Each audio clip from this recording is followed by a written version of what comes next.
¿Recuerdan este comentario que causó un poco de polémica? En enero hay un pequeño torneo en África. ¿Un pequeño torneo? Por supuesto que este comentario sobre la Copa de África no fue bien recibido por algunos africanos. Le debes una disculpa al continente. Un periodista nigeriano exigió una disculpa. No fui el único que se lo tomó como un insulto, sino toda África. ¿Estaba Europa menospreciando al fútbol africano? Fue una ironía. Es un gran torneo. Durante la Copa de África nos quedamos sin los mejores jugadores.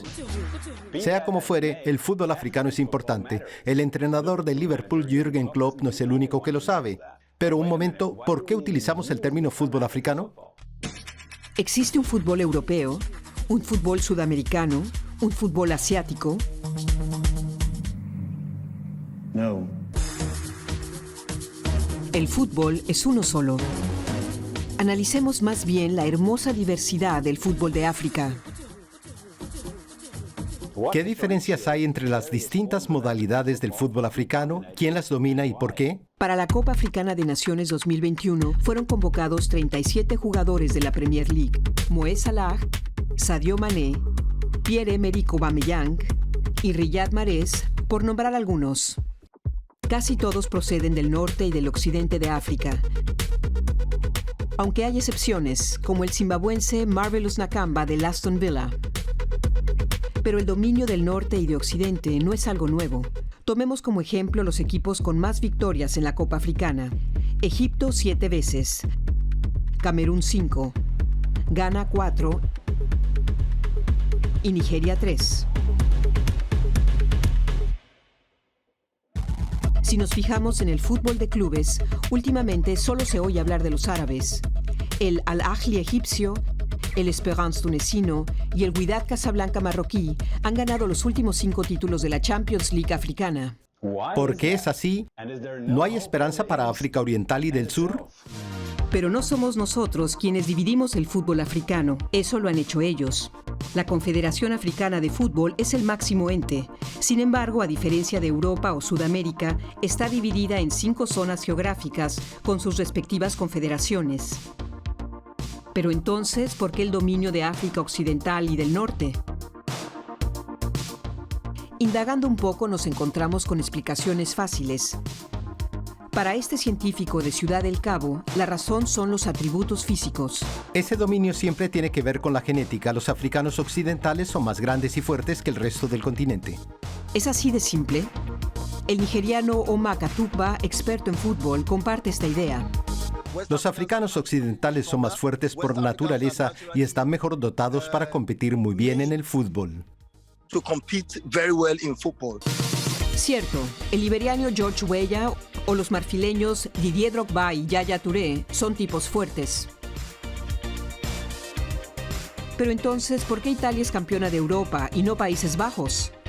¿Y cómo se explica la fuerza de la norteña Argelia, ganadora de la Copa Africana 2019? Un argumento es, los norafricanos son menos fuertes, pero lo compensan con una mayor habilidad con el balón. Sí, no, diría yo, porque es un poco simplista y general. Sería generalizar demasiado. De hecho, al igual que no existe un fútbol africano, tampoco existe un fútbol en África Occidental y del Norte.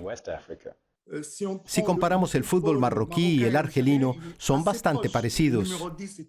El número 10 es siempre sagrado. Siempre son jugadores muy técnicos que quizá no sean tan buenos táctica o físicamente, pero lo compensan con su habilidad técnica. Cuando hablamos de África Occidental, su fútbol no es realmente homogéneo. En Guinea hay jugadores muy rápidos. Sin embargo, si los comparamos con Costa de Marfil, sus vecinos, los guineanos no tienen en absoluto la misma capacidad física. En Guinea el juego es rápido, en Costa de Marfil es más físico. Así pues, las explicaciones fáciles aparentemente no sirven. Quizá haya otras razones. ¿Influye la cultura? Preguntemos en Camerún. Al igual que en países como Brasil, aprendemos a jugar desde niños, porque es un deporte fácil de practicar. Solo necesitas un balón, 2 porterías y nada más. Pero si es tan fácil de jugar, ¿por qué otras naciones africanas están tan atrasadas? Es el caso de Kenia, en África Oriental, la nación africana más exitosa en los Juegos Olímpicos con más de 100 medallas ganadas. Su selección nunca ha jugado en un mundial y ha faltado a más Copas de África de las que ha jugado. Hay futbolistas kenianos en los mejores clubes ingleses. Víctor Wanyama estuvo en el Tottenham entre 2016 y 2020, aunque es una excepción que confirma la regla. ¿Cuál es el problema de Kenia y de África Occidental? El keniano Dennis Olik, que pasó 10 años jugando en Suiza, opina que no tiene nada que ver con el físico, es la falta de experiencia. África Oriental es un campo virgen para los ojeadores y hay mucho talento sin explotar. ¿Pero por qué la falta de experiencia? ¿Por qué los países de África Oriental son diferentes? Históricamente, la mayoría de estos países fueron colonizados por Gran Bretaña. El fútbol tuvo que competir con otros deportes como el cricket o el rugby. En cambio, esto no fue siempre así en África Occidental, sobre todo en Camerún, donde el fútbol es el deporte rey. Entonces, los diferentes niveles de calidad del fútbol africano también están relacionados con el legado colonial. Repasemos la historia. Los clubes franceses empezaron a reclutar jugadores de Marruecos y Argelia ya en los años 30. Ambos países estaban entonces bajo dominio francés. También establecieron redes de traspaso con África Occidental desde los años 50. Los clubes portugueses hicieron lo mismo en sus colonias a partir de 1949 y los clubes belgas en la República Democrática del Congo desde los años 60. ¿Y qué hizo Gran Bretaña? No dejaba entrar a jugadores de sus colonias. El requisito de residencia de 2 años para los jugadores no británicos significaba que los extranjeros solo podían ser amateurs de facto. Esta regla duró hasta 1978. Fin de la clase de historia. Bueno, más o menos. Así que Gran Bretaña no trajo jugadores de África Oriental. Pero entonces, ¿por qué las antiguas colonias británicas de África Occidental, Nigeria y Ghana tuvieron tanto éxito? Bueno, tras la independencia, Nigeria era relativamente estable económicamente. Su liga era fuerte. La selección de Nigeria ganó su primera Copa Africana en 1980. Allí teníamos un televisor en blanco y negro y cuando no había electricidad, mi padre traía la batería del auto para darle energía al televisor. Crecí viendo todo eso, la afición, la pasión por ver a los jugadores locales en la liga. Una liga que en su día fue un gran negocio. Los estadios se llenaban. Se hablaba de los partidos de la liga a diario por la televisión, en los periódicos. El fútbol nigeriano evolucionó y se hizo mundialmente famoso. Jugadores como Stephen Keshi se convirtieron en pioneros al trasladarse a Europa. El que un jugador así saliera de Nigeria inspiró a otros a irse a Europa. Ese fue también el comienzo de la producción y el crecimiento del talento fuera de Nigeria, por ejemplo. Y ya sabes cómo es. Cuando alguien sale de una comunidad y lo hace bien en un campo concreto, hay otros jóvenes que quieren emular a esa persona. Desde entonces, muchos jóvenes africanos han seguido el mismo camino, inspirados en sus ídolos y buscando estabilidad económica. Hoy en día, 46 africanos juegan en la Premier League, frente a 17 sudamericanos. O sea, una gran mayoría procede de África Occidental. En África Oriental no pasa lo mismo, es el caso de Tanzania.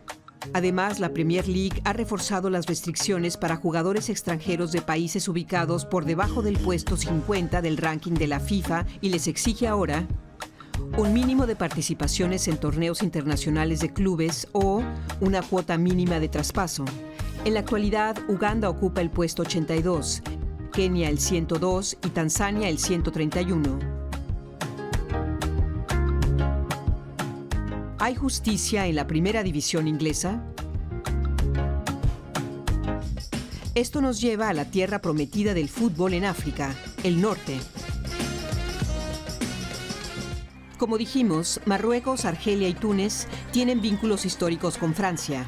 En Egipto, el fútbol comenzó a crecer bajo la ocupación británica. Egipto fue la primera nación africana que ingresó en la FIFA en 1923. También fue el primer país africano que jugó en un mundial en 1934. Hoy su liga va viento en popa y la pasión es increíble. Estos son los hinchas del Al-Ahly en un entrenamiento. Y no se trata solo de Egipto. Las ligas del norte de África marcan la pauta para el resto del continente. Los clubes se gestionan como grandes empresas. La inversión financiera se ha disparado. En Egipto, los grupos mediáticos privados están dispuestos a invertir millones y millones de dólares, lo que les permite retener a las estrellas del continente para que jueguen allí.